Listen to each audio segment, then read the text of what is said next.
ఏ ప్రభుత్వం చేస్తానా ప్రభుత్వానికి అండగా నిలబడుకుంటూ కూడా కట్టాం.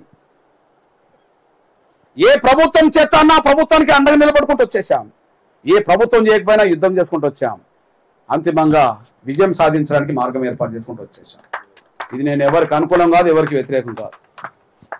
ఇది ఎవరికి అనుకూలం కాదు, ఎవరికి వ్యతిరేకం కాదు. నా కండువ మారలేదు, మారదు, భవిష్యత్తులో కూడా మారదు. నా కండువ మీరు మారిందా? నా కండువ మారలేదు.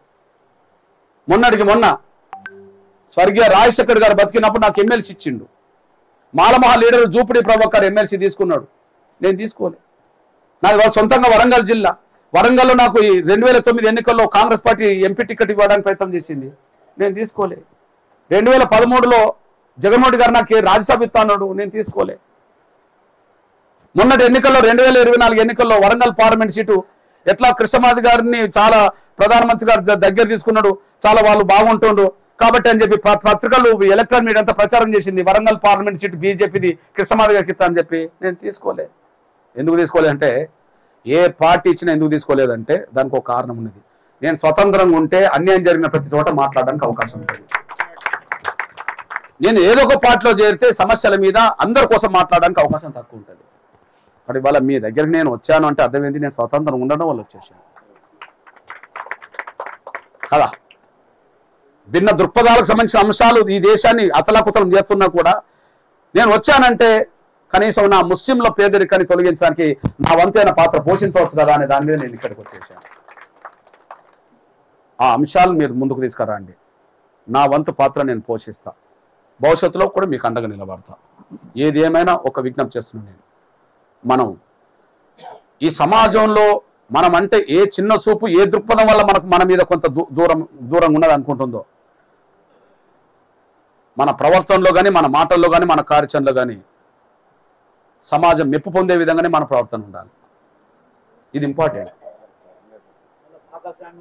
సమాజం మద్దతు పొందే విధంగానే సమాజం అండగా అవురా నిజమే కదా, వాళ్ళు మాట్లాడుతున్నట్టు సత్యం ఉన్నది కదా, వాళ్ళు ఆ విషయాన్ని కదా ఎజెండా చేసి ముందుకు వస్తున్నదని దాని మీద సమాజం నుంచి ద్వేషాన్ని ఎదుర్కొంటున్నాం. కారణాలు ఏమైనా ఏ దేశం నుంచి ఏ సమాజం నుంచి ద్వేషాన్ని ఎదుర్కొంటున్నామో అదే సమాజం మన కండగుండేలాగా చేసుకోవడంలో అప్పుడు మన విజయం ఉన్నదనేసి కూడా మీరు మర్చిపోతాను సార్ అనుకుంటున్నాను.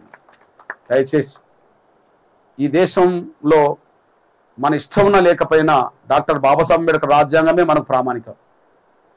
ఎవరికి ఇష్టం ఉన్నా లేకపోయినా ఎవరు ఎన్ని రకాలుగా ఏదన్నా చేద్దాం అనుకున్నా ప్రామాణికం ఏంటిది? రాజ్యాంగం.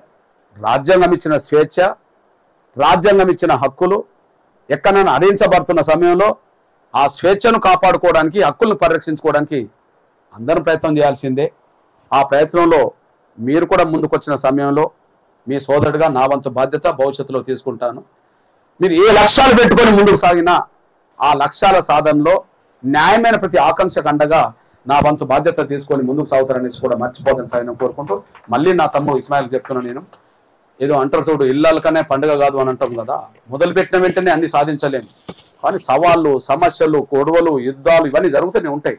అయినప్పటికీ సహనం కోల్పోవద్దు, ఆత్మస్థైర్యం కోల్పోవద్దు. ఈ రెండింటిని కొంత బ్యాలెన్స్ చేసుకుంటూ మనం రాగలిగితే ఎవరి నుంచి మనం దేశాన్ని ఎదుర్కొంటున్నామో వాళ్ళ మనసు కూడా చూడగొనే విధంగా, నేను ముందు ఎందుకు చెప్పాను ఈ విషయం అంటున్నంటే, అందరి చేత వివక్ష గురైనాం కానీ అందరి మద్దతు మళ్ళీ ఎంఆర్పీఎస్కే వచ్చేసింది. అందరితో వివక్ష గురైనాం, అందరితో చిన్న చూపు గురైనాం, ఎదురవుతూనే దూరం పోయి సమాజం నుంచి బతికాం. కానీ వాళ్ళే వచ్చి కౌగలించుకునే కాడికి తీసుకొచ్చుకున్నాం. పరివర్తన ప్రతీకారం కోరుకోలేదు. సమాజం